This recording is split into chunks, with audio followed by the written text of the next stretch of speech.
sponsored by the Securities and Exchange Commission of Nigeria.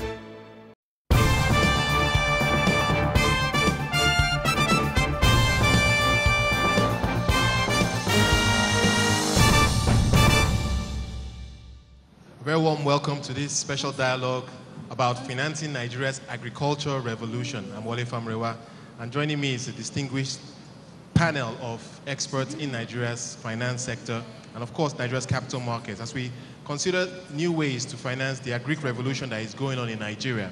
Agriculture, of course, contributes over 40% of Nigeria's GDP, but of course only accounts for less than 10% of exports. How are we changing that? How are we changing the companies and how they are tackling the transformation agenda that, of course, is being spearheaded by the Honorable Minister of Agriculture and, of course, part of the broader transformation agenda of President Goodluck Jonathan. And co-moderating with me is the Director General of Nigeria of the Securities and Exchange Commission, Aroma Ote. It's great to have you with us today. But I'll just run through the panelists very quickly, starting with Mr. Mike Itegboje. He's the immediate past president of the Chartered Institute of Stockbrokers, and who, of course, will be giving us the perspective of capital market operators. Thank you so much for joining us. We also have Mr. Oscar Onyema. He's the CEO of Nigeria Stock Exchange. Stock Exchange, of course, is key with respect to getting the capital markets involved in financing agriculture. It's great to have you, Oscar, on the panel. We also have Igboje Ike Imokwede. He's the Group Managing Director and CEO of Access Bank. The banks, of course, have a very crucial role to play in this transformation. Thank you so much, Ike, for joining us today. We also have Yvonne Ike, and she is the CEO of RenCap West Africa, and she'll be giving us the perspective, of course, another investment banker, to see how we can get funds flowing into Nigeria's agri sector. We also have Mr. Michael David. He's the senior partner of Homix Consulting.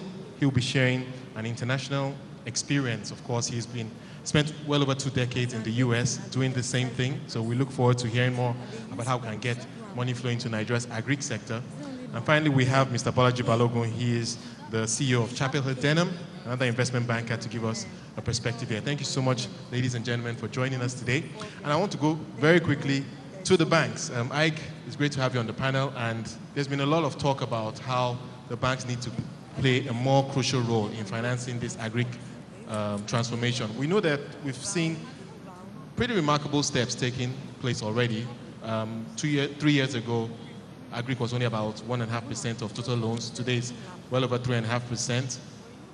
Maybe we should start with that point. Talk us through how we've been able to achieve that, and of course, what is mitigating even further growth from where we are. I would like to start by saying that clearly unlocking financing for agriculture is key. And clearly also, banks have a significant role to play in that process. But it's important for us to understand that there are many types of banks.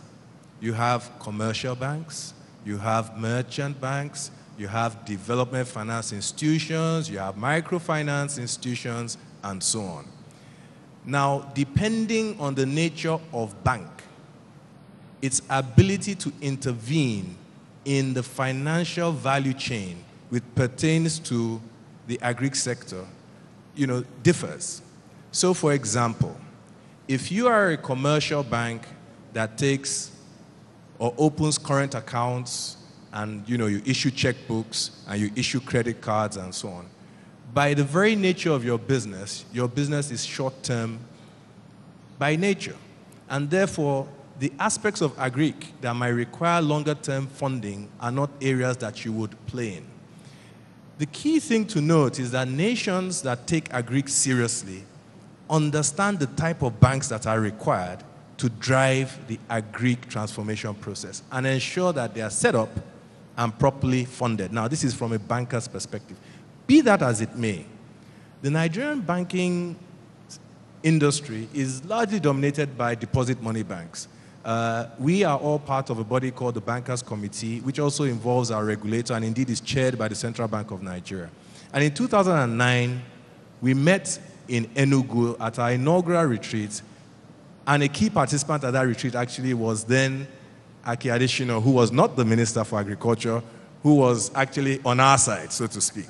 We are still on the same side, but I mean, we banks brought him to Nigeria, and I think you should applaud us for that. Right. And we then said to ourselves, look, even if Access Bank is not a development finance institution, In other words, it wasn't set up for agri lending, or XYZ discount house is meant to do securities lending and so on. It doesn't matter. Let's change the paradigm and let us see how, as a collective, we can begin to shift the goalposts for better as far as bank lending to the agri sector is concerned. And that is what gave birth to schemes like NERSAL, which, and I observed the panel before us, speaking about NERSAL and complementing NERSAL. And probably most importantly, I think that the effort of the Bankers Committee is what led to bringing Aki Adesina to this country and this transformation agenda that we're talking about. We should be applauded for that as well. Now, it is under these aegis that I've been a banker for several years now. I may not look it, but I have been a banker for well over 20 years. And if you think that it took us about 15 years of struggling to get to 1.5%, and we now meet in Enugu, and it takes us 2 years of work to double that, I mean, that shows you that something serious is happening. No, absolutely. And we're moving from 3.5%, and our target is to touch 5% by 2013, and by 2017, take it to 10%. And if you think about the fact that total lending of banks right now, and if I assume growth rates of about 15% in lending, you are looking at probably lending in the region of about 15 trillion naira. So you're talking about 1.5 trillion naira, out there. So the banks can do much more, but I think, so far, our start is very good. And I'll talk about the nitty-gritty, as we go along. We'll get to that. Thank you. Clearly, you've made some progress. DG, you want a few comments? No, I was just going to ask Bolaji Balogun about what the capital markets is planning to do. But capital markets have 3 key interventions that they can make in agriculture. And the first of those is around how we can use commodity markets, most especially, to de-risk that early stage of the value chain. And then the further stages, you can then bring in equity and debt markets to provide solutions there. So I think the first challenge for us is, as participants in the market, how we can build an effective operational commodity markets, because that helps to de-risk that early stage of the value chain. And once we achieve that, then, issuing equity for companies that are further down the value chain, or companies that have much more stable, cash flows, who can also raise debt, becomes a lot more interesting. Right. Important point you're making about the commodities exchanges, and perhaps, DJ, I don't know if you have any comments on that point. We agree completely at the Securities and Exchange Commission, and the Honorable Minister, in his keynote, did make the point that the government has committed within the next 12 months to resolve it. The Ministry of Agriculture is very much associated with this, the Ministry of Trade and Investment, the Ministry of Finance, the Central Bank, and ourselves. Because we do realize that if we really need to do the work to extend the value chain, you couldn't do it without a well-functioning commodity exchange. So I think we need to all hold the feet to the fire of the federal government. But maybe it's a good time to ask the CEO of the Stock Exchange, Mr. Onyema, to comment about what it is the exchange can do to encourage listing, but also to support listing of agro-businesses, more agro-businesses, given that many of the stocks have done very well over the years. At the exchange today, there are 5 companies that are listed in our core agriculture sector. But there are many companies that are actually associated with agriculture, because you have the producers and the farmers, which is the core, but then you also have the distributors and transporters, the providers and processors, and then marketing and sales points. And a number of the companies that are adding value to agricultural products also listed on the exchange. And what we've done, we've gone out to try to actively market companies throughout the entire value chain. And we've asked them, what are the things you would need from us in order to make it attractive for you to come to the market? And we quickly noticed that we're still predominantly subsistence farmers. And so if you're going to get the smaller farms and the producers to come to the marketplace, then we need to have a different construct. And so we've been working on our small and medium enterprises market, which we're going to relaunch next year, to make it an appropriate home for large section of companies, especially the agricultural companies, to come. We've changed the listing rules to make it attractive, reduced the fees, and actually are introducing what we call nominated advisors to help those companies, because they're farms really, right? So they don't have the kind of structure you'd expect from a traditional company, to help them to structure themselves to not only comply with our pre-listing standards for the small and medium enterprises market, but to also comply with the ongoing listing standards. And then we've also introduced value-added services, institutional services, for example, where you have a vendor that is sponsored by the exchange, work with the company pre-listing to make sure that they would be a success when they actually listed on the exchange. And that is just from the equity side, by the way. There is a lot we're doing on the fixed income side, right, to help to create, to raise funds from the bond side and make those funds available to participants in the entire value chain that want to access it from a credit perspective. No, absolutely. We're going to have pretty lengthy conversation around bonds, because I think that is very crucial in getting that long-term financing to the sector. But if I can just bring you, Mike, into the discussion, and I want to get your perspective more so from outside Nigeria. When I was speaking earlier, I talked about specialized institutions. I want to talk about the importance of that and how we can get those coming through into Nigeria. I have had a close look at allocations to agriculture, budgetary allocation over the past 5-10 years, and it falls far below recommendations of 10%. We're looking at, on average, less than 4% of total budget. And that brings me to some of the discussions this morning by the Honorable Minister. Since all the things you did, I don't think I have much to do again. Funding agriculture in the U.S. You said it all.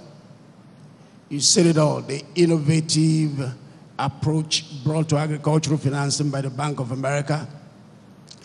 The U.S. government effort in putting out the long-term investment funds that supports agriculture up to today, to the point that we are seeing situations where farmers in America only take loans at less than 4%. But this is the aspect of U.S. agriculture that I probably will bring you into the picture a little. The U.S. government, like most other developed countries, put every money necessary to develop agriculture.